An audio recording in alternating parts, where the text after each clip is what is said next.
Going to call to order the town board meeting for Monday, February 24th at 7:08 p.m. Ms. Iker, please take roll call. Mayor Christy Melendez. Here. Mayor Pro Tem Ken Bennett. Here. Miles Baker. Here. Barry Wilson. Here. Paul Rennemeyer. Here. Tom Jones. Here. David Soslowski. Here. Mr. Rennemeyer, will you please lead us in the Pledge of Allegiance? I pledge allegiance to the flag of the United States of America and to the republic for which it stands, one nation, under God, indivisible, with liberty and justice for all. Next item is review of agenda by the board and addition of items of new business to the agenda for consideration. Madam Mayor, I move that we approve the agenda as presented this evening. Second. Motion on the floor from Mr. Rennemeyer with a second from Mr. Bennett approving the agenda as presented. All in favor vote yes, opposed no.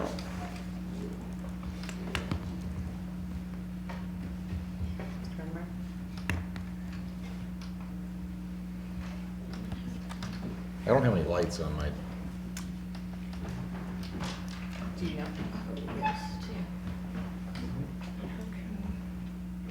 No. No lights? My light. Okay. I have buttons. Don't have any lights? I can't tell you which one, but I'm hitting the button. Take a verbal vote. Okay. All in favor signify with aye. Aye. Opposed? Agenda has been approved as presented in our packet this evening. On to item 4, board liaison reports. Town board member Baker, Tree Board and Historic Preservation Commission. Thank you. I have no update at this time. Town board member Wilson, Parks, Recreation and Culture Advisory Board, Poudre River Trail Corridor. No update on the Poudre River Trail. We meet next week, but with Parks, Recreation, and Culture, they're working on their strategic plan and had their public outreach, which I think was well attended. And they're also working on a few upcoming dedications. One to a playground dedication to honor Bryson Derby. And then there'll also be a dedication for the roundabout at 7th and New Liberty, as well as they're working on the dedication that Dr. Jones is spearheading to recognize Kodak for what they did to make Windsor Lake possible. So we have a lot of exciting events coming up that Parks and Rec and Culture are working on. Mayor Pro Tem Bennett, Water and Sewer Board. No update at this time. Town board member Rennemeyer, Chamber of Commerce. We had a week and a half ago, we had our regular board meeting for the month of February. At that meeting, we had normal business, nothing real new to report. We talked about some upcoming events. We do have the candidate forum on March 17th for all people running for one of the town board spots or for mayor, sponsored by the Chamber, the Clearview Library District, and the League of Women Voters, as well as on April 9th, there is the, in lieu of the usual annual dinner award ceremony, they're going to be having an award ceremony recognizing different, teachers and significant people in the community that will be on April 9th. So that will be a sponsored event that the Chamber will be doing. But it's now not going to be at the end of the year. It's now going to be in April going forward. So that concludes my report. Town board member Jones, Windsor Housing Authority and Great Western Trail Authority. Windsor Housing Authority meeting was canceled last week due to lack of a quorum. Great Western Trail Authority, we met with our engineer last Friday, and we plan on going to a request for bids on 5.5 miles on March 10th, if all goes well. And Omar Herrera here in the engineering department is giving us assistance in that regard. And that's all I have. Okay. Town board member Soslowski, Clearview Library Board and Planning Commission. Thank you, Mayor. No update on the library board. That meeting's coming up Thursday this week. And on the Planning Commission, they really had one item on the agenda Wednesday. That was the conditional use grant for Kiger Reservoir that they did pass and refer to us. And as a reminder, I'll have on our item 4, it's a public hearing, I'll have to read my disclosure into the record. Okay. Thank you.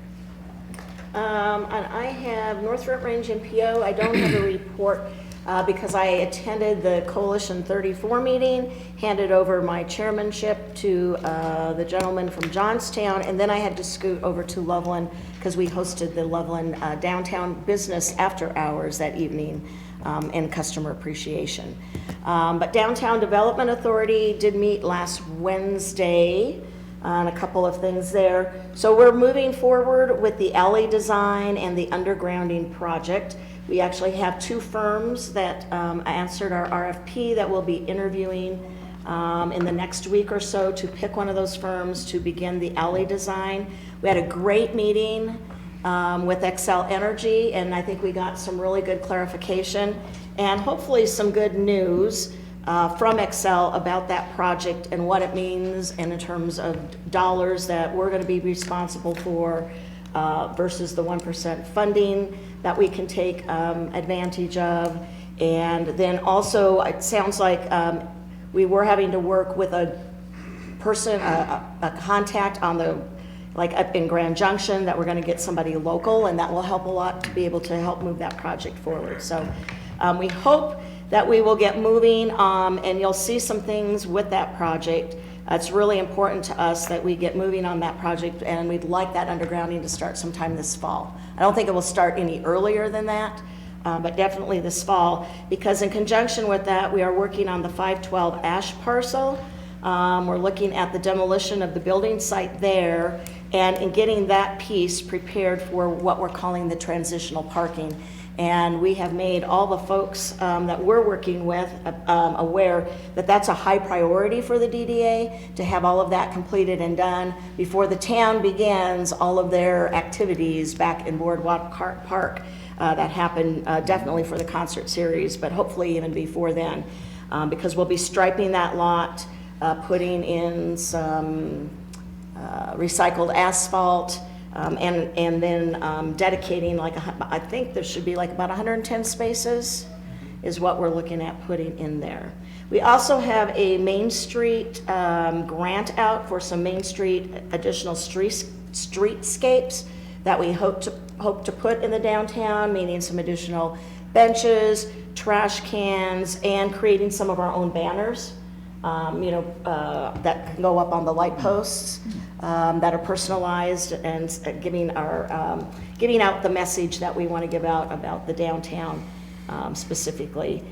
We also are really going to be tackling a lodging tax, and we're going to be looking, the DDA is going to take the lead on that, and we're going to be putting together a lodging tax that at some point will come before this board, because this board will have to pass that by a resolution to hopefully have that on the November 2020 ballot. So more to come on that. And that completes my report. Moving on to item 5 then is the public invited to be heard. Do we have anybody sign up? Nobody. Okay. And so this is for individuals wishing to participate. So did we have anybody who wanted to come before the board? If not, we're going to move on to item B, which is the consent calendar. This evening there are 2 items on the consent calendar: minutes of the February 10, 2020 regular town board meeting and resolution 2020-12. Madam Mayor, Yes. one correction to the special meeting, the February 12th Yes. minutes, and I was present. I was Okay. somehow marked absent, but I was there. Okay. Madam Mayor, I move that we approve the consent calendar with the correction of Mr. Jones' attendance. Okay. Is there a second? Second? Okay. We have a motion on the floor from Mr. Redemeyer with a second from Dr. Jones approving the consent calendar as amended. All in favor vote yes, opposed no. Is your keypad working now? No. Mr. Redemeyer's keypad is not working this evening, so we will just take a vocal vote. So all in favor signify with aye. Aye. Opposed? Consent calendar is approved as presented with the amended. Moving on to item C, board action. Our first item this evening is a public hearing for ordinance number 2020-1601, An ordinance amending section 16-31-10, subsection A, subsection 2 of the Windsor Municipal Code regarding posting requirements and sign specifications. First reading, legislative action. Mr. Balstead will give us presentation, but before that, I need a motion to open the public hearing. So moved. Second. Motion on the floor from Mr. Rennemeyer with a second from Mayor Pro Tem Bennett to open the public hearing. All in favor signify with aye. Aye. Opposed? Public hearing is now open. Mr. Balstead. Thank you, Mayor, Town Board. This is an item that we've been meaning to get before you for some time, as our inventory of existing public hearing signs is dwindled to the point where we need to go out and acquire new signs if we don't amend the code to, with the proposed changes.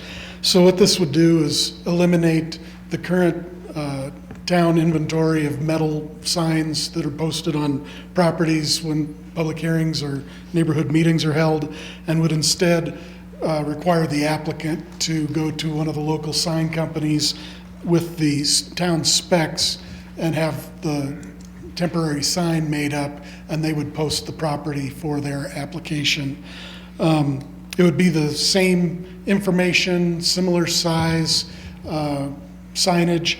It's just, it would, instead of being a metal sign that currently the town has an inventory that's being stored over at the Public Works shop, planning has to coordinate with the engineering staff that's out in the field and have them go out and post signs or retrieve them from Public Works, take them around to the different sites, and then after the public hearing, we have to repeat the process and have the coordinate with engineering to go out to the sites, retrieve them, take them back for storage.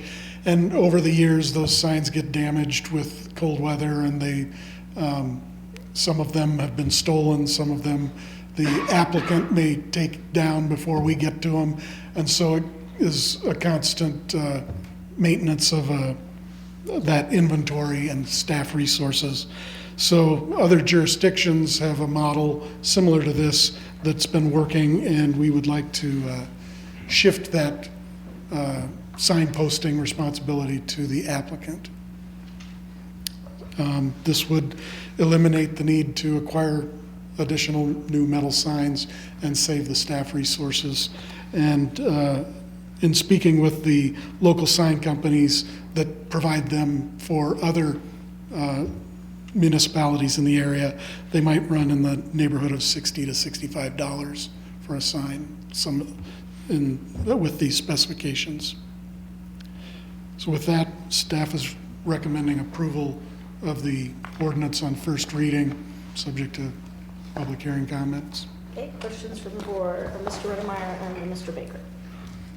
Mr. Wallstead, my question is staff still going to be, I'm assuming that staff is still going to be making sure that the day it needs to go up, because they have to have the sign up for, is it so many days leading up to the public hearing, et cetera? Yes, most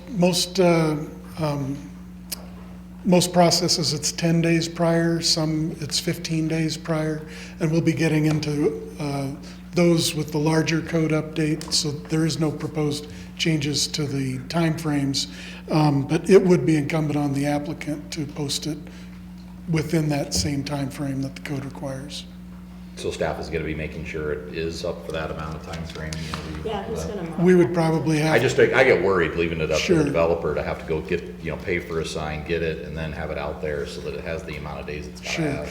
I think in our internal process, we'd probably require them to submit a photo of the sign after it's posted prior to the 10 As a days. timestamp? Right. Okay. Thank you. Okay, Mr. Baker. That was my question. My other question is, how much is this really going to save us?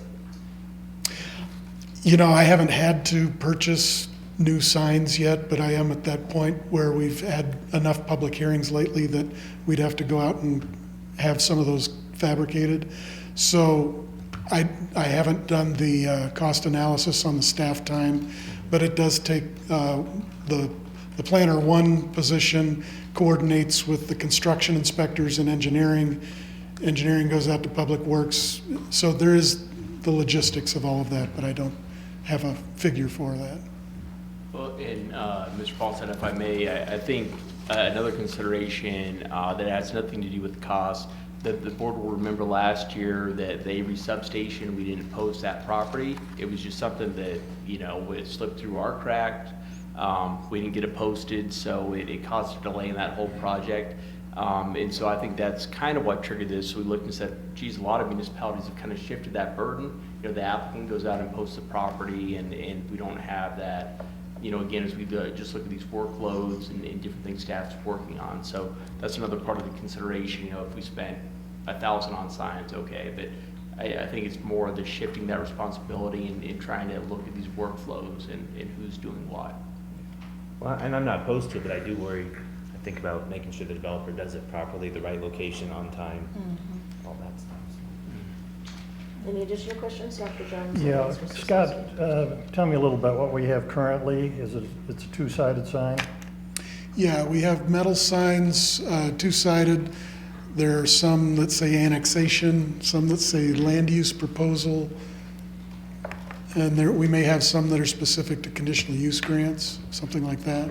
Do they have the dates on them of the public hearings? No, they just have contact information. So there is a little bit more information that could be customized on these signs. Okay, are these one-sided or two? I believe they're just one-sided. You'll have to face the street with them.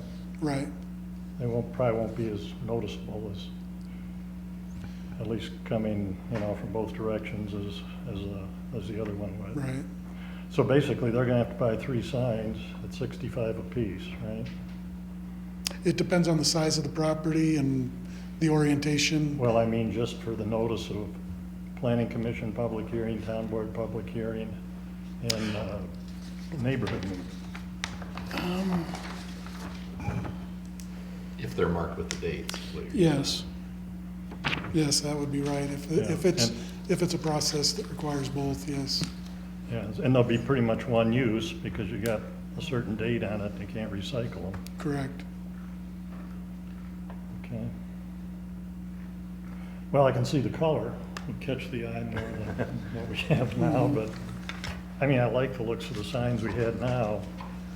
Is there any thought been given to us going ahead and having more made and having them pay a deposit if they have to use one and return it and recoup their deposit, or, I mean, I really haven't given that consideration because that would add more to the administration of the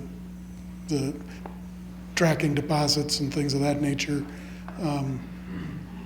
So I guess we haven't looked at that. We were trying to get away from housing and I understand maintaining that. the additional work it creates for us, but, they could pick it up for that matter somewhere wherever they were stored and then They could check. and return them. And you say you would require them to provide a photograph showing they did install it in the right Yeah, we spot? would need to have proof that it was installed.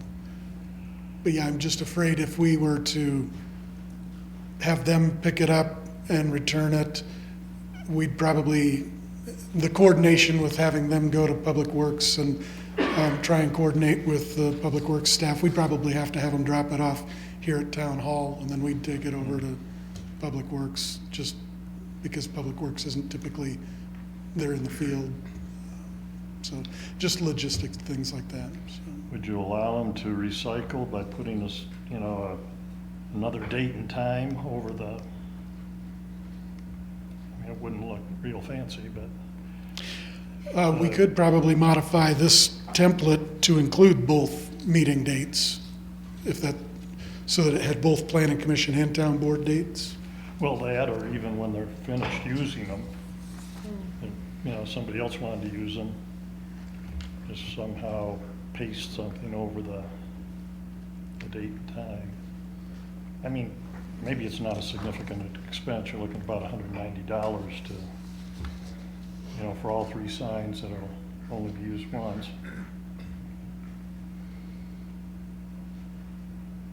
Anything else, Dr. Jones? No. Okay. Mr. Sosowski? No, thank you, Mayor. I'm just trying to I think we all share the same concern. You're sort of losing some control over the process. I assume that the actual language that's on these signs would be mandated, or Right. we would say, it sounds like we would say, get a sign that says this. Right, They would go contact the printer, buy it, right. install it. Yeah, the way the city of Loveland does it, they have all of the local sign companies that prepare those types of signs have the specs. So the applicant just needs to go to one of those sign companies that are on the list and. But they have to get the right date on there and the right location. Right, right. It just feels like this may be more cumbersome. It's probably not more cumbersome, but I don't have huge heartburn, but I think we all share a little bit of concern over the logistics of this and making sure that we're complying with the notice ordinances at the same time. I guess another thing that we could probably, if there's a concern of the photograph not being adequate, having an affidavit signed that it was posted on that date, meeting the code requirements, is another option, I believe. Well, I would think the requirement would be that they would provide proof that it had been posted by that date. So if they email you a picture and showing it that it's on this corner and the sign's posted, then they've met the requirement. I think we could still, get past that date stamp. Okay, Mr. Bennett? I guess two questions. One, who has the legal responsibility to see that it's been posted? Currently, the code requires the town to post The town it, to do it. and this Okay. would shift So that, would shift that legal responsibility to the applicant, to the developer. yes. If they failed to do that, would we just simply not have the public hearing then? We If they, would- if they missed some step in the process? Right, we What I'm would, trying to see is, the question here is about accountability, right? right. Um, We would have to reschedule the public hearing and So have it if posted I'm correctly. the applicant, I think I'm gonna try to really make certain I've got all my ducks in a row. I've checked the list off. Right. So it's probably just a front-end communication with people about if this doesn't happen, you're gonna be delayed several weeks. Am I correct in that thinking? Right, If they miss a step in the process, the public hearing won't take place. right, and we would have to Okay. reschedule So it, there is some accountability. yeah. Okay. Okay, Mr. Wilson? Mine was similar. I was just gonna word it a little bit differently. It is accountability, like Mr. Bennett said, but I felt more like whoever the developer is, their incentive is to have that sign up so they can have the hearing, so they can keep their project moving along. So it seems to me, as long as we have good communication up front, that they know this is now their responsibility. And it sounds like they do a similar thing in surrounding communities. As long as the communication's there, I'm okay with it. And then there's a benefit of having more information with dates and stuff in the sign as well. What other communities have this in place? I believe both Fort Collins and Loveland are doing this now, but I'll have to, one of our staff members that's personally been involved in these regulations put this together, so I'll need to follow up with him. And my other question is kind of in line with what Dr. Jones was saying. Did we look at additional options, maybe an option if that they could go down this path, or there's an option that maybe they leave it up to the town to do it, or some other options instead of one way and one way only? No, there wasn't another option that we looked at. If we maintain the sign inventory, I would probably just maintain status quo, as opposed to, it might be more convoluted to have different options for sign posting, I think, to make sure that we all are on the same page following the same track. I think I wouldn't want to miss a sign posting because we miscommunicated. Okay. Any additional questions from the board? Okay, this is the public hearing, so this would be the opportunity if there's anybody who wish to approach the board on this agenda item, this would be the time to come forward. Okay?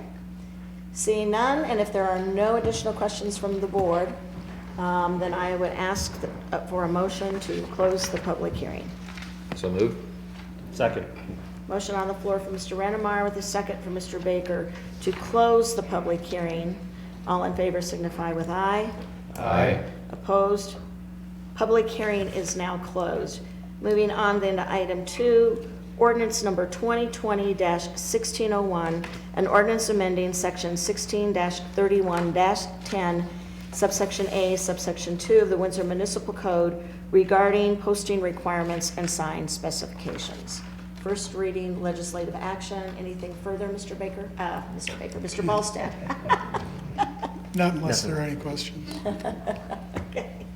Any additional questions, comments from the board? Mr. Sosowski? Yeah, I guess just wanting to make sure, Mr. Ballstead, when you were talking earlier, and we talked about how the advance notice, how long the sign has to be placed ahead of time. Obviously, this particular statute's referencing a 10-day notice period. Right. Is this really then universal for all public hearing type requirements? Or are there other ordinances that would have to be amended as well? So this ordinance doesn't propose any changes to the timeframes that are currently in the code. This would maintain the same status quo. We, I believe, have 10-day lead times for most applications. However, there are statutory requirements for annexations and rezonings that would be 15 days. And we'll probably get into those in the larger code update that'll be coming before you in the next month. But this is strictly about the posting process and doesn't change those dates or timeframes. Were any developers contacted about this change? No, this was strictly about posting the sign. I'm not going to be in favor of this tonight. I am going to vote against this ordinance. It doesn't feel like, it feels like it's not very well vetted. There's too many questions still. I don't feel comfortable, as many of these other board members have expressed, about that, taking that responsibility. And I mean, I know that there could be additional steps in place, but I'm thinking that some of these additional steps in place almost are going to put us back to where we are anyway. And I think that we might be better served and better prepared if there's maybe even some additional options to look at, rather than enforcing this, that it's one way or no way.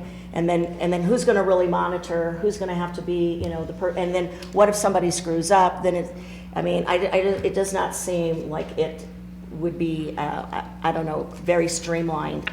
To me, it seems like it. I think somebody else thought that it might add even another layer of something that has to be looked at and monitored. So with that, is there a motion? May I? Yes, Mr. Sosowski? Really just to add to that, because I think there were some questions here on the board about what is the cost of maintaining simply status quo in terms of our procedures. We weren't really given this cost-benefit analysis, though. I think that might be part of something we should see. Maybe in the future. Yeah. Yes, we want to relook at that. Mr. Bell? And I was thinking part of the, in terms of cost, it isn't just a dollar amount for the signs. I was making the jump that it's also staff time and logistics on that. I think it's a good approach, but in light of my colleagues who have some questions and concerns, I will also vote no at this time, so we have a chance to work out with respect to some of your questions. Madam Mayor, would it be appropriate to table this for the time being? And I feel good about that. perhaps Scott could bring back what he feels our actual costs are. Maybe even if you can estimate time involved for somebody to go out and get it and set it and pick it up, and maybe, I'm not sure we should throw it away altogether. I think maybe a little more information might help. What would be or should we take the vote it down, and then ask it to be brought back? Mr. McCarter, what's the best way? That's one way to handle it, Madam Mayor. If there's sentiment to postpone it before you take action tonight, it would require a motion to postpone. It sounds like a motion to postpone indefinitely. We'd need a second, take a vote on that. If it passes, then it would be postponed until further information can be brought back. I guess I would ask, do we want to make it a date certain, like the 23rd of March, or do we want to just indefinitely put it off and then? staff feels comfortable to bring it back, then. I would suggest, Mr. Rennemeyer, that it sounds like the board would really like to work session this. Maybe Okay. just have some more discussion in work session, and that this is, doesn't seem that straightforward to the board, and you guys had some more questions. So I would think if you postpone it indefinitely, we could bring that back in a future work session, answer Okay. these questions, and then if you want to see it, we'll put it back on, and if we haven't made the case, then it definitely means forever from now. Okay? Scott, it probably wouldn't take you too long to get some numbers together, would it?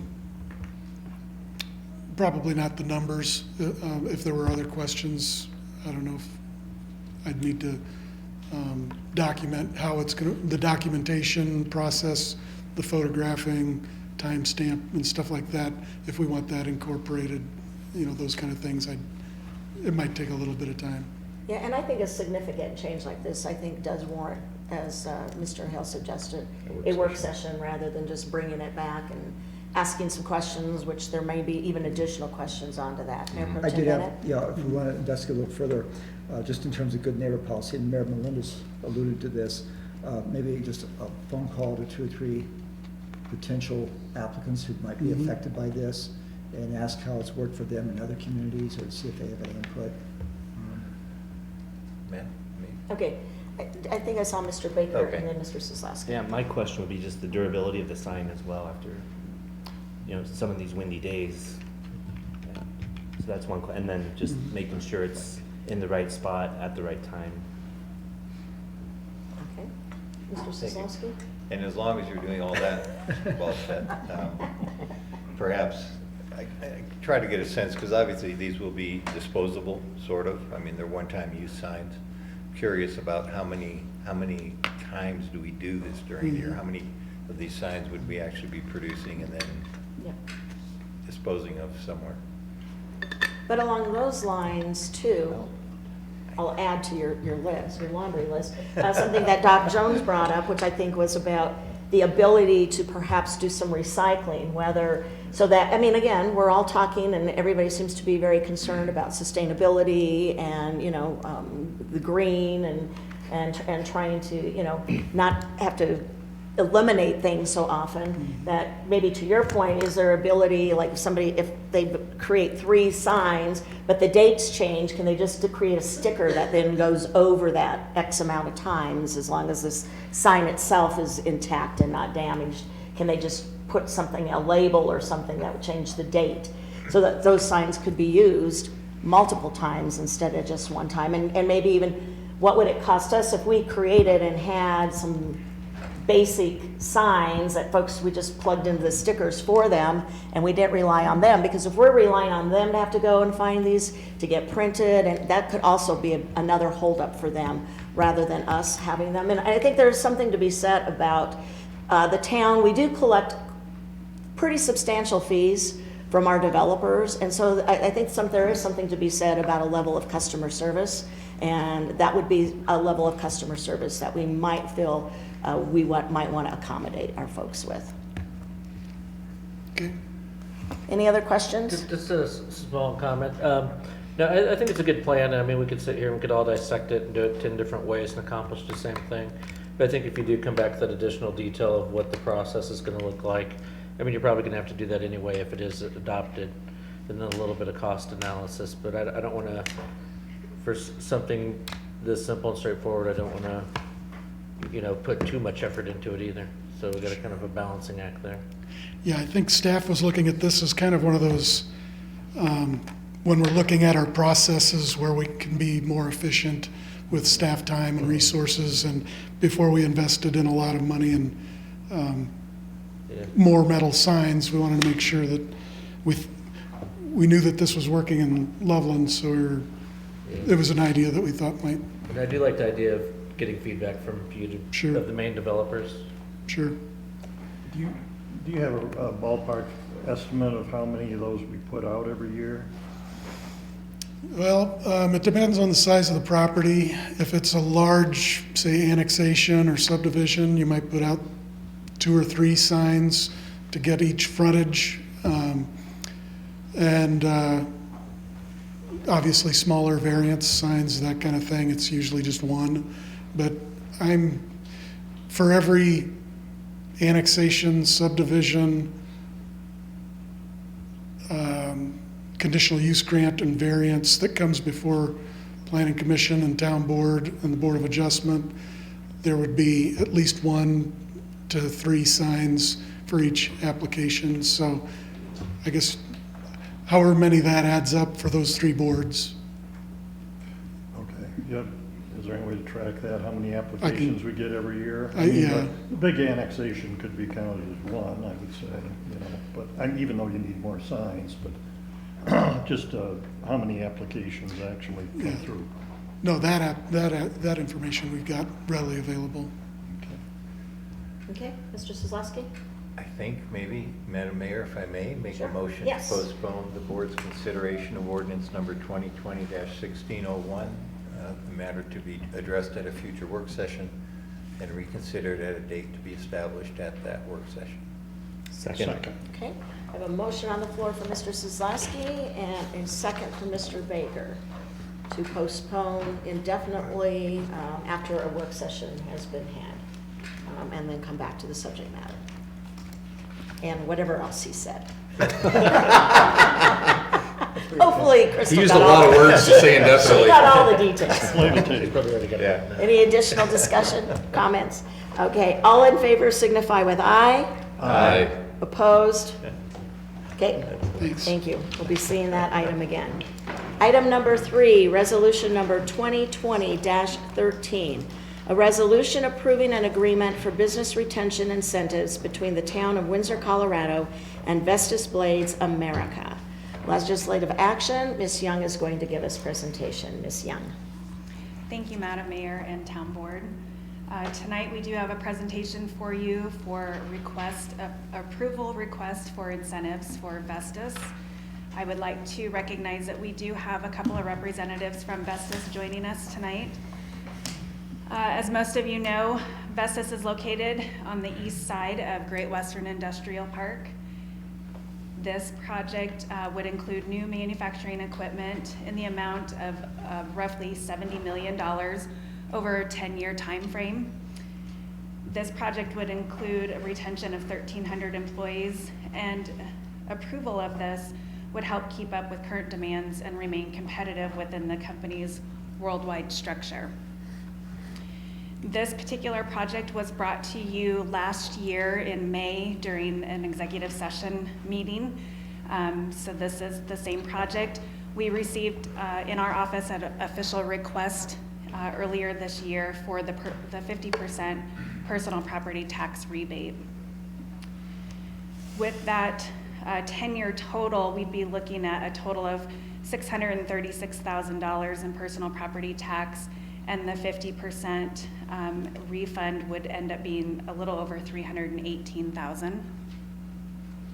This particular worksheet, I believe, was included in your packet, and it's just a breakdown of what that property tax looks like over a period of time. This particular project would not have any effect on the Economic Incentive Fund balance. And so tonight we are requesting approval of Resolution 2020-13 for incentive agreement for 50% personal property tax rebate for Vestas Blades over a 10-year period. I'd be happy to answer any questions you might have, or if you have any questions of our representatives tonight. Okay. Any questions from Ms. Young? Mr. Wilson? There's no significant changes since our last discussion, correct? There is not. Okay. And then my only comment is, with Vestas, I've been following them a lot on LinkedIn and other places, and seeing a lot of news and when they get a big win and stuff like that in the industry. But as a top employer, maybe last year we had started working on maybe a meeting where the town board members that are interested could maybe get with Vestas and maybe, I don't know any of the management over there, and I feel like on town board, maybe we could establish a better relationship.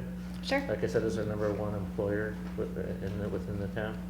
I would be happy to continue to work with them and get something set up that maybe the town board could come in for a tour and meet some of the management staff over there. Well, I don't want to put them on the spot, but we have some of them this evening. If you would just like to come forward and just introduce yourself this evening, that might be beneficial and good.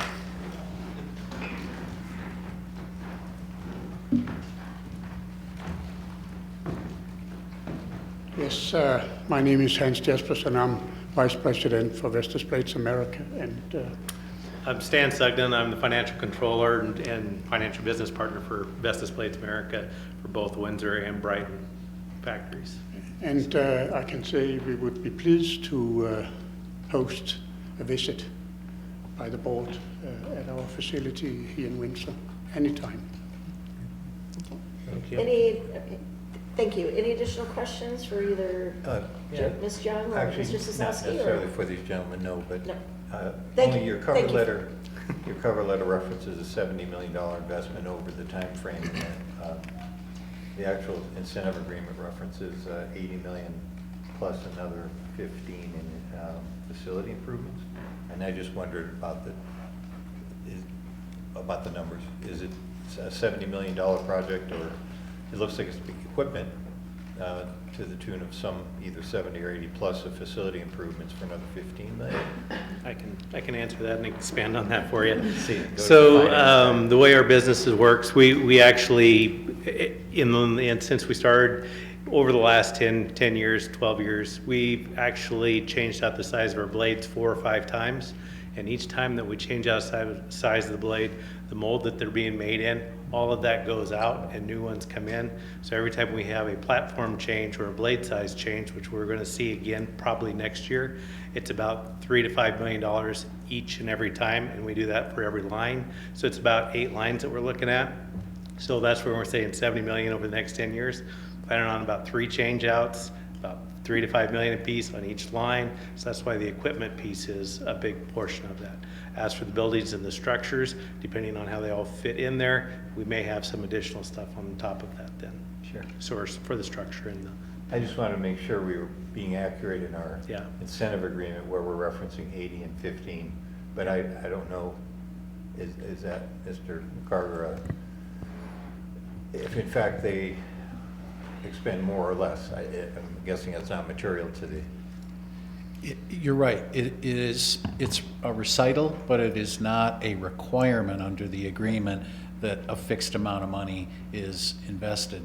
What we know is that over 10 years, there's a target of $318,000. If we meet that, then that's the number. Okay. Thank you. Sorry. Any additional questions? Just one Dr. more. Doan? If that number were met before the 10 years, somehow that it is capped at the 318? That's correct. It's a cap. And how is that distributed? Every year, 50% is rebated at year after year for up to 10 years, or up to that amount? Is that? Yes, as they turn in their paid receipts, then they'll get reimbursed as those receipts come in. Okay. Any additional questions? So this is a resolution, and so I just want to express that I am going to vote yes for this, because I think for the amount of employees that this brings to our community and the amount of, the economic driver, the amount of this request is very small in comparison to everything else that we have to gain. So, so with that, I would seek a motion. Madam Mayor, I move that we approve resolution number 2020-13. Second? I have a motion on the floor from Mr. Rennemeyer with a second from Mayor Pro Tem Bennett approving resolution number 2020-13. All in favor signify with aye. Aye. Opposed? And the resolution passes unanimously. Thank you. Moving on to item 4, a public hearing for a conditional use grant for the Kiger Reservoir Trailhead Parking Area. Wade Willis, or nope, okay, is going to give us, Miss Mazzetti is going to give us a presentation on this quasi-judicial subject. But first, I would seek a motion to open the public hearing. So moved. Second. Motion on the floor from Mr. Rennemeyer with a second from Mr. Baker to open public hearing. All in favor signify with aye. Aye. Opposed? Public hearing is now open. Madam Mayor? I'm Yes, sorry, Mayor. yes, Mr. Thank you. Sosnowski. Madam Mayor, for the record, I'd like to point out that in my capacity as Town Board Liaison to the Planning Commission, I was present at the Planning Commission meeting during which this matter was previously presented. I wish to state that my participation in the Planning Commission proceedings has in no way influenced me in my capacity as a Town Board member this evening. I will make my decision and cast my vote this evening based solely on the evidence presented during this public hearing. Thank you. Okay. Please begin your presentation. Good evening, Madam Mayor, Town Board. Okay, so the reason for this is currently the town's municipal code does not address gravel parking areas within or adjacent to natural areas. Therefore, the entire parking area would need to be paved. So approval of a conditional use grant along with the approved site plan would allow for the construction of a permanent gravel parking area at the trailhead for the Kiger Reservoir Trail.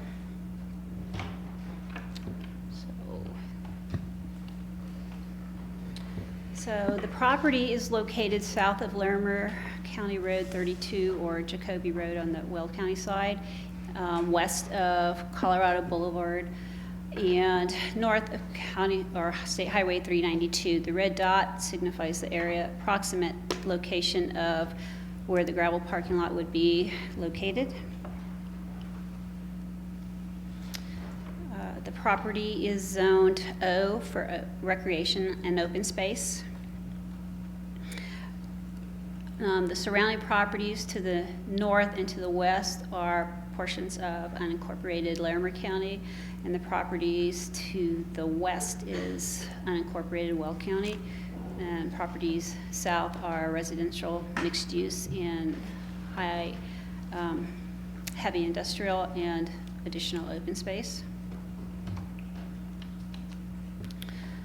The site plan shows the relation of where the parking area is proposed in relation to County Road 13, Colorado Boulevard, and the Kiger Trail. The Kiger Trail is currently under review by Community Development at this time. So the enlarged site plan shows the parking lot, the parking area, which is proposing 19 parking spaces, 2 of which are accessible spaces. Those are the only paved areas in the parking lot, and that's a requirement for ADA compliance. They are also located adjacent to the paved trail for easy access. The parking lot is also set approximately 130 feet from the Colorado Boulevard right-of-way. Okay, so staff has reviewed the application and determined that it meets all required criteria. And in summary, the proposed parking area is suitable and compatible with the natural character of the site and the undeveloped areas within Larimer and Weld County.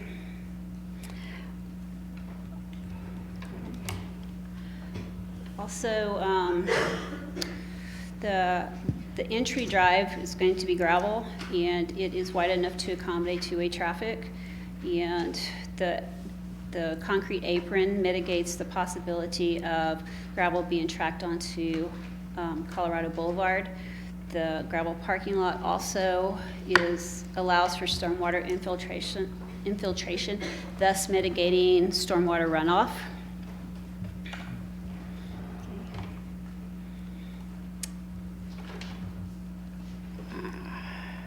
So with the O zoning, the layout and general compatibility of the proposed use is consistent with the existing zoning and the surrounding area uses. So at the February 19th, 2020 meeting, the Planning Commission forwarded a recommendation for the CUG or conditional grant use application to the town board as presented with no expiration. So staff requests that the following be entered into record: the application and supplemental materials, staff memorandum and supporting documents, if there is any testimony for the public hearing, that also, as well as a recommendation for the conditional use grant. And this slide shows the approval criteria required for the conditional use grants. If you have any questions, I'm happy to answer. The applicant is also here. If you have any questions for them also. Any questions, Mr. Baker? Is there gonna be a fence or some sort of barrier to keep people from There is, driving around? there is a fence on the entry access drive. And around the whole parking lot? Around the whole parking lot. Yeah, get them up, get them up. Come on, wait. Thank you. There's a 2-rail post and dowel fence around the entire parking lot to keep people in it. Any additional questions? Any additional questions? Okay, this is the public hearing component, so if there's anybody who wishes to address the town board on this agenda item, this would be the time to come forward. Seeing none, is there a motion to close public hearing? So moved. Second. Motion on the floor from Mr. Rennemeyer with a second from Mr. Baker to close public hearing. All in favor signify by aye. Aye. Opposed? Public hearing is now closed.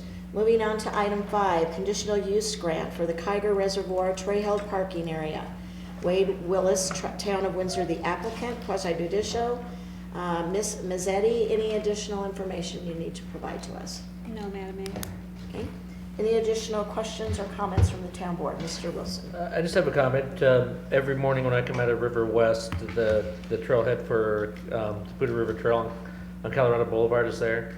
In many mornings, even on weekdays, sometimes, especially on weekends, it's been kind of overflowing and cars kind of lining up on the shoulder. And I think this parking lots will, I think some people will, you know, some of that overflow will move across the road to that nearby trailhead. So I think it's going to be very well utilized. Any additional comments or questions? Okay. If not, is there a motion? Madam Mayor, I move that we approve the conditional use grant for the Kiger Reservoir Trailhead Parking Area. Second. Motion on the floor with a second from Doc Jones approving the conditional use grant for the Kiger Reservoir Trailhead Parking Area. All in favor signify with aye. Aye. Opposed? And it is granted unanimously. Thank you. Moving on to item 6, resolution number 2020-14-A. Resolution appropriating additional sum of money to defray expenses in excess of amounts budgeted for the town of Windsor, Colorado for 2019 supplemental budget for 2019. Legislative action, Mr. Moyer is going to give us presentation. Mr. Moyer. Yes, thank you, Madam Mayor. As you mentioned, this is concerning fiscal year and budget year 2019. This is a housekeeping item that we need to get done in anticipate the auditors coming here in a few weeks, and also to comply with the state budget law. Now, the majority of the numbers on here are items that we accepted from developers, infrastructure items, streets, water lines, things of that nature. The way we need to handle that is put a dollar value on that, and we use the same dollar value as if we got a revenue and then used the same amount on the expense. So, like I said, that's the majority of the numbers here. We did have a few other items that were just things we did not have in the budget, and we did in fact write checks for those. The biggest was a sewer vacuum truck that we bought in December because we could get the demo price on it. We test drove it for a while, and they said if we can get it in December, they'll give us that price on that. Another is Crossroads design work on. We will eventually get reimbursed by DOLA. And the last one is GPS survey equipment that the engineering department uses to survey road projects. So those last three I mentioned were the only ones that we actually wrote checks for. But as I mentioned earlier, we need to account for all of this stuff. So, short of any questions, I would recommend approval of Resolution 2020-14. Okay, are there any questions for Mr. Moyer? Dr. Jones? The match for DOLA, the DOLA grant, Yeah. the 800,000. Is that part of this? Yeah, we spent, in this budget here, we spent approximately 210,000 on this design that we will get reimbursed from DOLA. Okay. All right. I'm looking at the next item. Sorry about that. Okay. Any additional questions for Mr. Moyer? Mr. Sosowski? Sorry. Oh, Just real quick on that vac truck, weren't we also recouping some costs by selling some of our old equipment to the town of Yes. Severance? Yes. Well, and it was intended to purchase this year, and so what we did is we just basically, instead of purchasing it in 2020, we bought it in 2019 at the demo price, like Mr. Moyer said, and so it was money that wasn't spent in 2020. So Okay.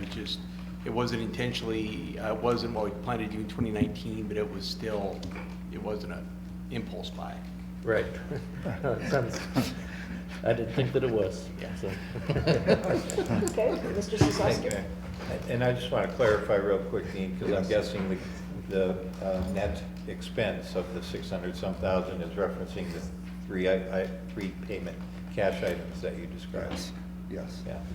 Thanks. Anything else? So just for clarification, this is, I mean, we do this every year. It's strictly housekeeping. It doesn't any way significantly show that there's any kind of budget deficit or over expenditure of any kind. I just want to make sure for the record that is well noted. Okay. With that, is there a motion? Madam Mayor, I move that we approve resolution number 2020-14. Second. Motion on the floor with from Mr. Redemeyer with a second from Mr. Wilson approving resolution number 2020-14. All in favor signify with aye. Aye. Opposed? And the resolution passes unanimously. Thank you. Thank you. Item 7, resolution number 2020-15. A resolution appropriating additional sums of money to defray expenses in excess of amounts budgeted for the town of Windsor, Colorado. Mr. Hale. Thank you, Madam Mayor, Town Board. So as you all know, the town and DDA have been working collaboratively to spur development in the downtown. I would harken back to the mill project, and I would happy to announce the town actually released a check for the mill incentive today. And so we just sent out a check for $2.34 million to Blue Ocean because they met their requirements as far as the space they have leased in that building.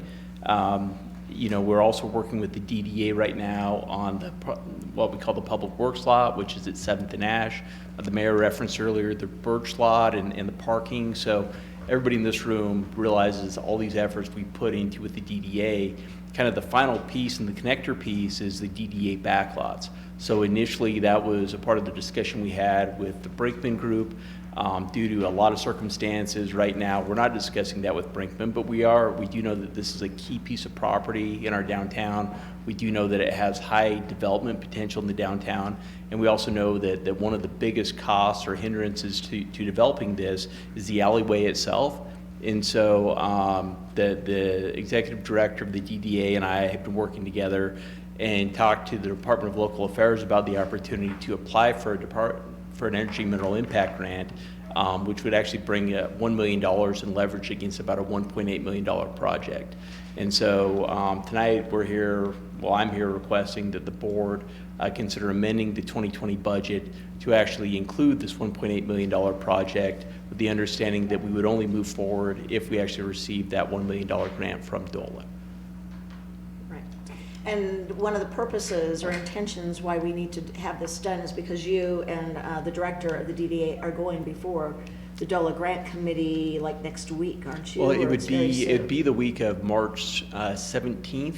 The reason why we need to do it is that they asked when we approached them about these funds, they said, is this project budgeted? And we said, well, it's not budgeted, and so basically our chances of getting the $1 million are zero if we don't have it budgeted. So we need to strengthen our position.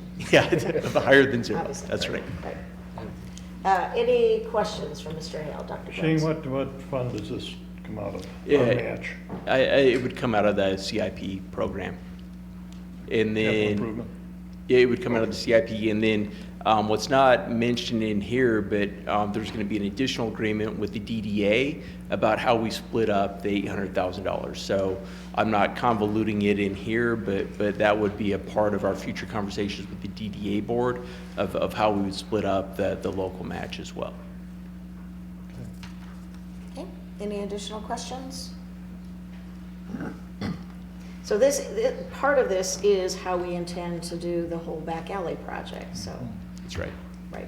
But it's if and only if we get the grant, right? We're Yeah, not yes, sir. appropriating 1.8, that's just clarifying. That's right. Well, and the reason why, so if you, for budgeting purpose, you have to budget the entire amount, even if the revenues are covered somewhere else. So we need to show that it's $1.8 million, but that's why the resolution states, our match is $800,000 and the total project is 1.8. So if we are told no by Department of Local Affairs, I would suggest that we get their feedback to see why we didn't score as well as we'd hoped, and we would reapply for a grant. If we get partial funding, and if they grant $900,000 out of the $1 million, we'll come back to the board and say, okay, is it still worth it? Can we still proceed? So those are kind of our scenarios. So either we get full funding and we move forward, we get partial funding and we have that conversation again, or we don't get funded and we reapply. Okay, thank you. Okay. So with that, is there a motion?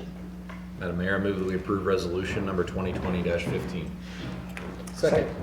Motion on the floor from Mr. Rennemeyer, the second tied between Mayor Pro Tem Bennett and Mr. Wilson, approving resolution 2020-15. All in favor signify with aye. Aye. Opposed? And it passes unanimously. Moving on to item 8, resolution number 2020-16. A resolution approving an agreement for extension of time between the Town of Windsor and Future Legends LLC. Legislative action, and it looks like Mr. McCarter is going to be giving us presentation. Mr. McCarter. That's right. Thank you, Madam Mayor. What's before you tonight is an agreement that extends the March 1st deadline for completion of some sports fields to June 1st of this year. The attachment to the exhibit that is attached to the agreement illustrates the sports fields that we're talking about. If you look at that exhibit, there is Field 1 and Field 2. Those are the ones that will be completed by June 1st under this extension of time. The extension of time also clearly states that the Town of Windsor has first priority use to those two fields as well as the ball fields that are to the west of them. There are 3 existing ball fields that the town expected to have first priority use of and is assured of that under this agreement. What else is illustrated in the exhibit are 2 other ball fields, or they're at least laid out as 2 fields, 3 and 4, with subfields 3A, 3B, 3C, and 4A and B. Those are to be done later, probably, well, it's understood before next June of 2021. And in the interim, we are still negotiating with Future Legends LLC to come up with a more global, a more complete operating agreement so that the town has the use of those fields as well on some basis. So the extension of time is really very narrow.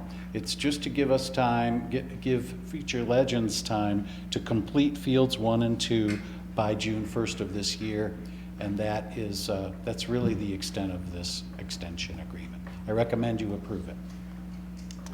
Well, and one other clarification is just that the field, so initially the board had approved a field size of, what was it, I'm sorry, I just had it in front of me. 370 by 500. Yeah, thank you, 370 by 500. As we started to work with their team and really try to determine what we needed and what worked for Parks, Recs, and Culture, as well as how large this field was going to be and how it was crowned and how it was lighted, I think we came to the agreement pretty quickly that they're really doing 2 fields for us that are smaller worked better for Parks, Recs, and Culture and that it met our needs. So I do want to be clear that has changed in this agreement. Instead of doing one larger field, it's 2 smaller fields, but this has been well vetted by Parks, Recs, and Culture, and I just don't want the board to feel like we pulled something on you. It's just, so those have changed over time.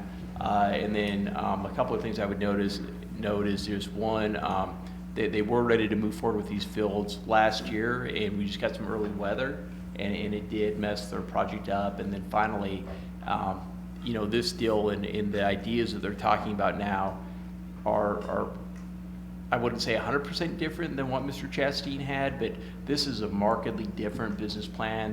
This is a much different deal than what we talked about earlier. So I think the time to get it right and to really lay this area out, I can tell you they have their representative here.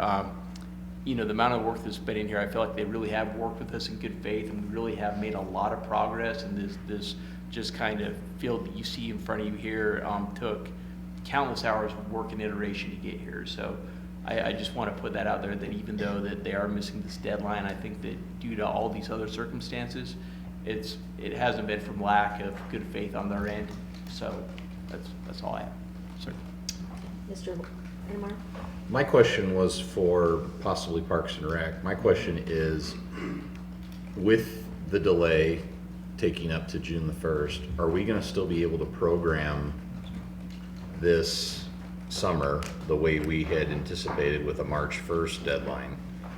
We had the March 1st so that we could use it for spring, summer programming. Are we going to be able to do that with the June 1st, or is the sod going to be too new to use, et cetera? I guess I just want to know where we're at from a Parks and I Rec. wanted to clarify something while you were talking, and I was rereading the packet. Field 1 and 2, the legend shows that it's artificial turf. It is in fact grass. To your point, it's not artificial turf.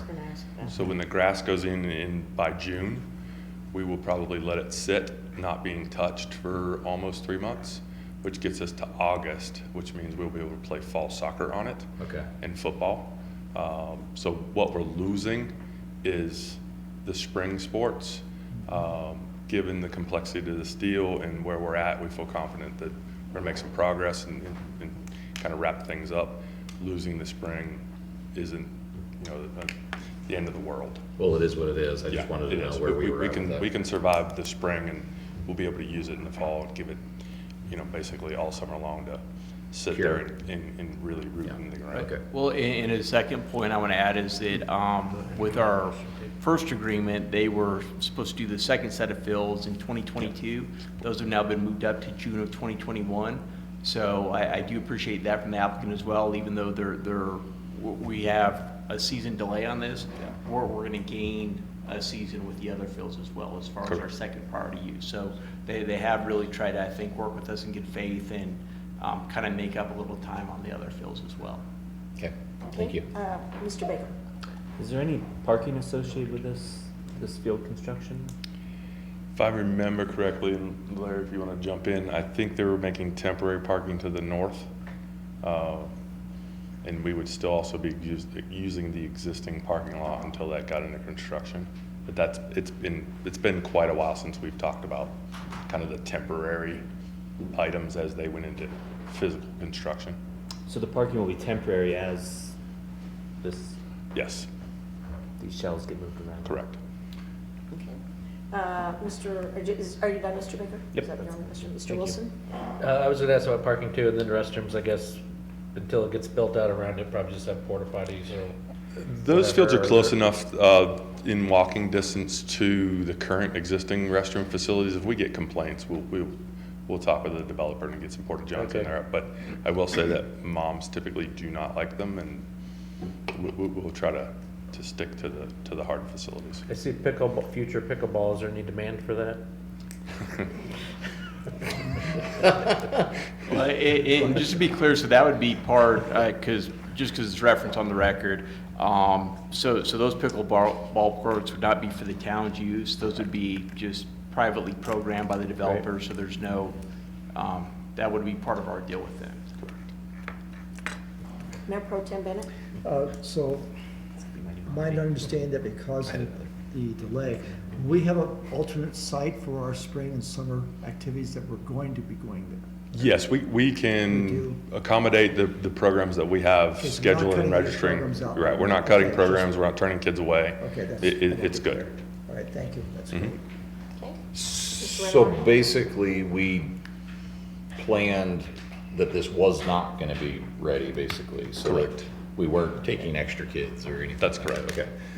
And I think I'm inferring from my other colleagues here, but I just wanted to confirm. So the three baseball fields that are already there will be used, that there will be programming on there from our Parks and Rec during the installation of these fields. Absolutely. Our program will mirror last year. Okay. As if As if nothing's these going on. were or weren't, okay. Correct. Thank you. Okay. Can the applicant come forward?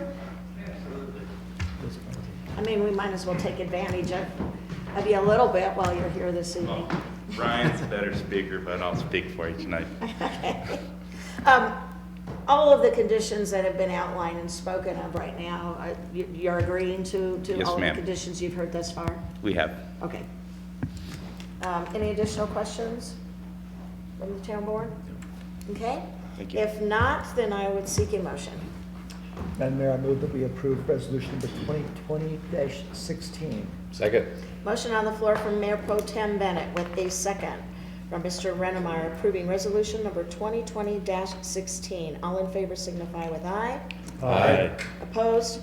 The resolution passes unanimously. Moving on to item 9, our economic development update from our Director of Economic Development, Ms. Miller. If they want them, yeah, that'd be great. No, they already have Yeah, them I up there. We got it. Just anybody in the audience who wants them, yeah. That's great. Programs. Exciting. Thank you, Madam Mayor and town board members. So you have in your packet the actual report and the PowerPoint presentation. I actually had enough time to get both to you in advance, so don't panic, but I actually had them out. So just kind of want to recap 2019. Wouldn't have had the totals done for you at the end of December, but we didn't have a meeting at the end of December when I normally would have presented.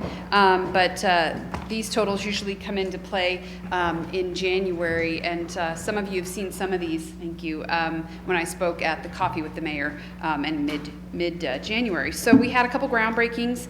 Most recently, since our last report that we did with you in October, that was the Spring Hill Suites Hotel, and then the Northern Colorado Extraction Field Office. We had that groundbreaking. Speaking or different events that my office attended since October was the CSU School of Real Estate, Speed Networking, Front Range Community Business College Advisory Board, Columbine Advisory Board, SBDC Board, CREW, Commercial Real Estate for Women, the NCRTA, Northern Colorado Regional and Tourism Authority, our Economic Development Council, State of Council Board, I'm on that board as well. We had a regional issues group that I attended, event for that, and then the Colorado Manufacturing Awards.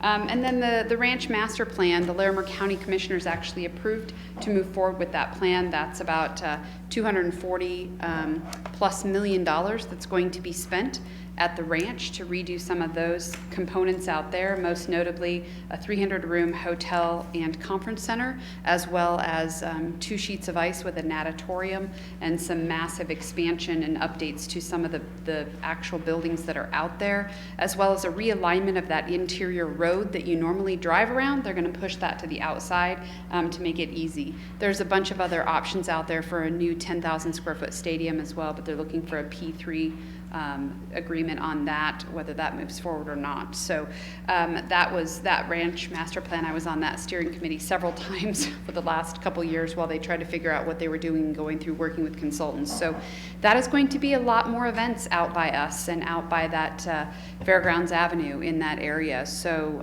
they have taken into consideration, you know, the roads and the size and the capacity, but I'm excited because I think that's going to spur even more development on our side of the road out there. In 2019, we had 111 prospects. 51 of those are still active. We have 3 from 2015 to 2018. We had 38 prospect visits. So that means 38 companies or particular people came to our community. We met with them and showed them and toured them, or met with them specifically in our office and talked about their project. That's up from 29 in 2018. We had 18 company announcements specifically that Jill and I worked with in our office. There was many more companies that came to town, but these are specifically the ones that we worked and held hands with or tried to make sure that they came into town flawlessly. We had 86 business visits that Jill did last year. And then 169 miscellaneous company assisted. So again, between Jill and I, we get random phone calls for assistance. Those aren't necessarily what we would consider a prospect. So a new company coming in or one expanding, but they need help with something. So we were able to help and guide them, and that was between both of us for all of 2019.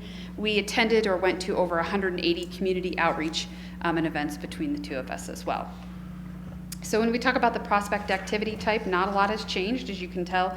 Industrial still the number one type of prospect that we have, but it's, retail trade is the second highest. We've had a lot of upticks in that particular area as well, but 43% of those projects that came in last year were in industrial space.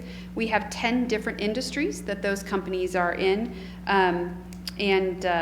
Used to be unknown was the number one. That has dwindled a little bit right now.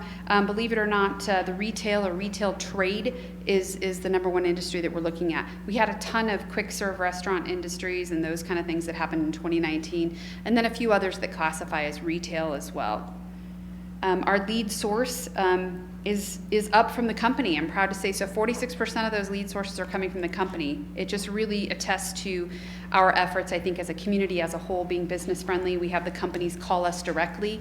And then, of course, we always continue to work on relationships with our partners as well as the real estate professionals. But to have companies call us directly is a huge sign that they're aware of our office and they know the value of it. So they call us and work with us directly. Again, that's 46% of our leads. Real estate, good sign again, existing, 47% of companies, they're looking for existing space. It's tied between land and that, but sometimes we've got a few buildings now that are open, so now we can kind of meet that demand for existing space. It just depends. Some of them still will do either or. So when a prospect comes in, sometimes they'll say, we're looking for the X amount of space, but we'll also look for land to build our own if we have to, if we can't find it. So when we do prospect activity by square foot, under 10,000 square feet is the sweet spot still. 5 to 10,000 is actually closer to what that sweet spot is right now.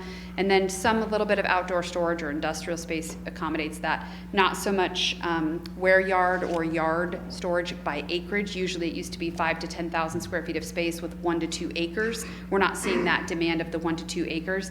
I think that has a lot to do with the energy industry, specifically pulling back this last year and not building or looking for as much space in anywhere really in northern Colorado. We talk about whether prospects want to lease, own, or either. 48% still want to own, so that's a good sign that they're making an investment into the community. Leasing is a tight second at 37%, where they still want to lease some of their space. But again, I think some of the traditional manufacturing and some of the heavier companies want to own, which is a good sign because they're making an investment into our community. Again, with Jill on BR&E, the BR&E division of my department had 86 company visits last year, and Jill is currently working with 7 different companies who have expressed interest in expanding in Windsor. As you can see, prospects year over year, we were down from the year before in 2018 by 6. Again, that happens when you switch gears in the state level with elected officials and different things like that. That always happens. You'll see this cycle go through. I think specifically where it have impacted us in northern Colorado was the energy sector. We didn't see as many prospects in the energy sector. So, which we don't have a lot of heavy energy industry anyway, but we got the ancillary uses for that particular industry mostly. So when we talk about our economic incentive fund and where we stand, the Kana Hotel Group is extremely, extremely close to getting their certificate of occupancy. They have, fire department has signed off, the town has signed off, we're waiting for Safe Built to sign off. It should be a good go. And I will have 60 days to reimburse, according to their incentive agreement, the $54,422.56 that we owe them. They have indicated they are not moving forward with the second phase of that project to build 2 additional hotels. So that incentive agreement will be closed out and completed. I did confirm with both the developer as well as the company owner that they are not interested in moving forward at this time with the other 2 hotels. EarthX Batteries is due in June to come up according to their agreement. We have Da Vinci Signs has expired, so that we just found out they are not wanting an extension or anything else. They've expired, so we don't know how that'll move forward, if they try to come back and extend it or not. That'll be a decision for you guys to make if you choose to extend that agreement. Bobcat of the Rockies, they have gone vertical, and their expiration date is in June, so we do anticipate them completing that. And we have Intersand, which they have gone vertical as well, and they're moving forward. I didn't write down their date about when they're due, but they've got plenty of time, I think, to accomplish that. So still moving forward, but the current fund balance is $354,000, so it should be about $300,000 to move forward to complete with these items that are expiring this year, as well as any more you choose to approve in 2020. That is all I have for now, if anybody has any specific questions. Okay, questions, Mr. Baker? Thank you. For the condo hotels, would they have been eligible for more incentives had they done the 3, or did we give them that incentive expecting 3? I don't remember. It was 2 phases. So the phase 1 was the 96-room hotel, and the phase 2 was the 2 hotels with the shared services in between. So it was almost like a dual incentive inside of it. You know, they had the certain requirements to meet for the phase 1, which they have almost completed. And then in phase 2, they would have had to start and pull the building permits and get done by January of this year, January 31st, and they did not meet that timeline. Okay, thank you. Okay, Dr. Jones and then Mr. Sosowski. Stacy, do you get any interest whatsoever from anyone of putting a supermarket out in the Crossroads area? No, I have not been contacted by anybody. We have explored that opportunity, and we are still on top of it, not only in that area, but several other locations. We are working on with several different brands that are not currently in our market today. Because people are clamoring for something else. I know, I'm trying. We've had some interesting dynamics inside some of the current companies that are here that have prohibited development to move forward without giving away any names. But we are in touch with those people and the people that make those decisions, and we're moving forward. We're still trying to see what we can do. It's hard to not give away the answers, all the answers, but yeah, we are working on it. That's the short answer. They're not coming to us. We're not sitting still. We're going to them. Yeah. Okay, Mr. Thank you, Sosowski. Mayor. I had just a quick question on that Da Vinci Signs. Can you remind me exactly what the deal was and why they were going to move or expand, right? They have purchased the lot, and they did build the land. They were going to double their space to about 20,000 square feet. Right. I don't remember the specific overall dollar amount, because I think it was about 140,000 in fee waivers, if I'm not mistaken, but I'm just guessing on that. So they had, in conjunction with not only expanding the physical building and doubling the size to 20,000 square feet, their current facility is 10 up in Highlands. They were going to add staff and equipment. They have indicated to Jill that they are now seeking and looking at some existing buildings in town, and they had inquired if those incentives would still apply, and I told her that no, they would not, because those were agreed upon for a specific new build. So we're going to still work with them and see what their plans are and what gap they may have and what their need is.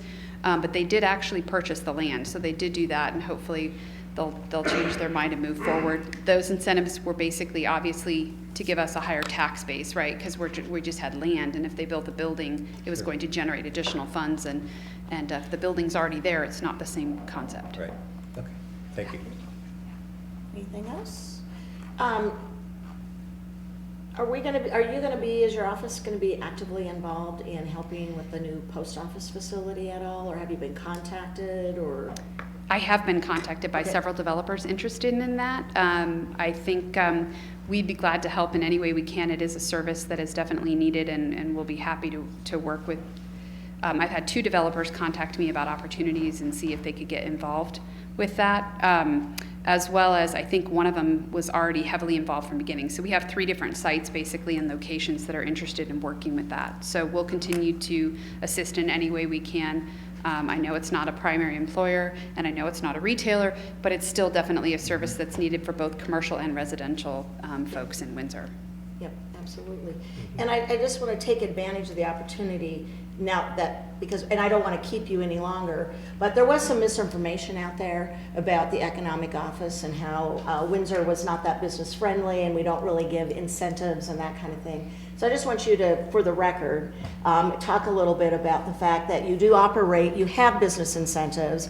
You go with every business you talk to them about those business incentives and look at those gaps where you can follow. And then lastly, just maybe talk a little bit in generality about how many millions of dollars to date Windsor has contributed to tax incentives to try to get business here to Windsor. Correct, yes. We do have several programs in place that are competitive with everybody pretty much in northern Colorado and the state of Colorado. Those include a primary employer incentive guidelines that we review every single year to make sure that we're competitive and offering enough incentives to make it flexible enough to attract a company to our area, because a lot of the ones that we do compete with are in the surrounding communities here. So we do offer a primary employer incentive guideline. Again, you guys review that every year. I try to make sure we maintain competitiveness against our partners that we're competing against. We do offer retail incentives. Those incentives are offered on a case-by-case basis because every retailer is unique. If we get somebody in that's of the Costco level versus a smaller shop, they obviously would be different depending on the needs for the specific retailer. And the industry standard is to not have a specific program in place. However, we do make sure that people are aware of that when they come in.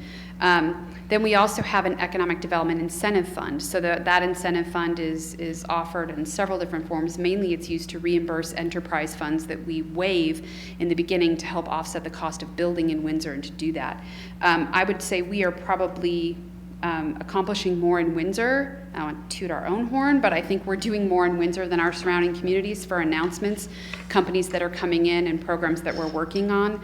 I think we have a lot of land to grow. We have 13 business parks, 7,000 acres of commercial land to develop, 3 different commercial areas, and stuff is just booming all over. So I think that's a testament to the town board. I think it's a testament to the staff and all the different departments that we are business friendly and that we all work together and that we do want to open doors to businesses and welcome them in and make sure that they're successful. So we have had, and I did not get this number, I know I'm going to botch it. I think to date we've given away about 19 million in incentives since the time frame before I was even here. I tried to capture some of that from I think 2001, and it's brought in over, oh my gosh, I think it was over 700 million worth of investment into our community. So what we invested for what we got is just way above any expectations, I think. My department specifically has worked on investing in the companies that just we've worked on, not the ones that have come to town because of the companies that we've brought, but just the ones that we've touched, has been over 559 million into our community. And that's about 2,700 jobs in just since, so it'll be 9 years, April 1st, since this department was formed. So, and that's just what we've touched and worked on, so.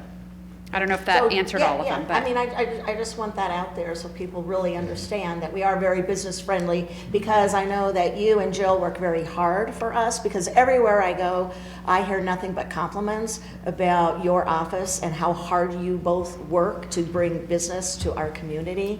And you should be proud to toot your own horn and do it often and do it frequently, because you do have something to tout about. I think you've done tout, whatever. You've done a great job. And I think that as somebody who sat on the initial committee that even thought about Windsor having an economic development office and then making your hire, I think that we have seen that having that office here at the town has not only, has greatly benefited our community in lots of different ways. So thank you for your report tonight. Thank you, everybody. Okay, thank you. Thanks. Moving on to item D, communications from our town attorney. I have an anniversary to announce.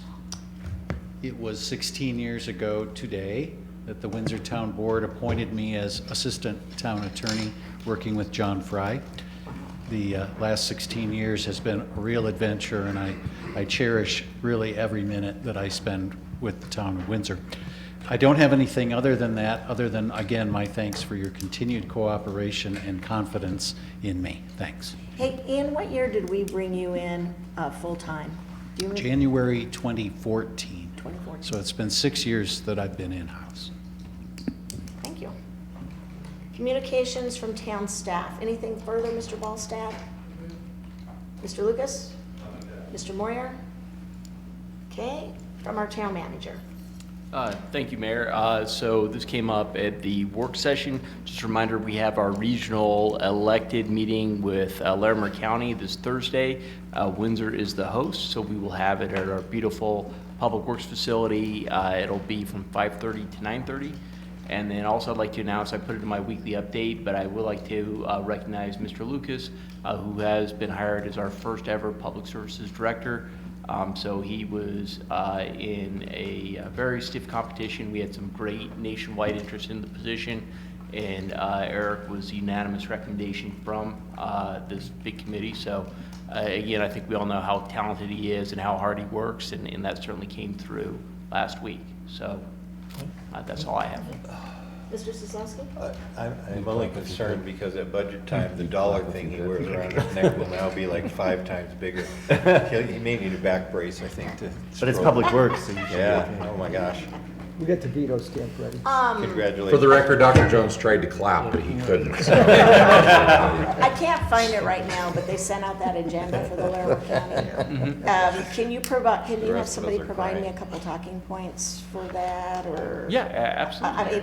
I can't pull it up right now, but there's some specific things they want, I think. Right, and so I was going to present on the comp plan update, so Right, okay. I'll do that. And then, yeah, I think as far as the just townwide updates, I mean, I could certainly give you some talking Okay, points for that. that would be Sure. great. Because well, we will be needing our new talking points very soon, because it's going to be March, like tomorrow. Right, yeah, Right. well, there, So, And Shane, they, in the attached agenda, I know it was originally scheduled for 5, well, I guess dinner's at 5:30, then the meeting's 6:30 to, or 6 o'clock to 8:30. So I think it had, before it had like 9 or 9:30. So it's just Right, a slight adjustment there, yeah. well, that was a space of time that they sent out that they'd reserved, so. Yeah. Yeah, I would be more than happy if we're done at 8:30, sir. Okay. Anything further, Mr. Hale? No, Mayor. Communications from town board? Okay, then is there a motion to adjourn? So moved? Second. Motion on the floor for Mr. Ennemeyer with a second for Mr. Baker to adjourn. All in favor, signify with aye. Aye. Opposed? We are adjourned. That's painless. You read the report, I don't have it. first item.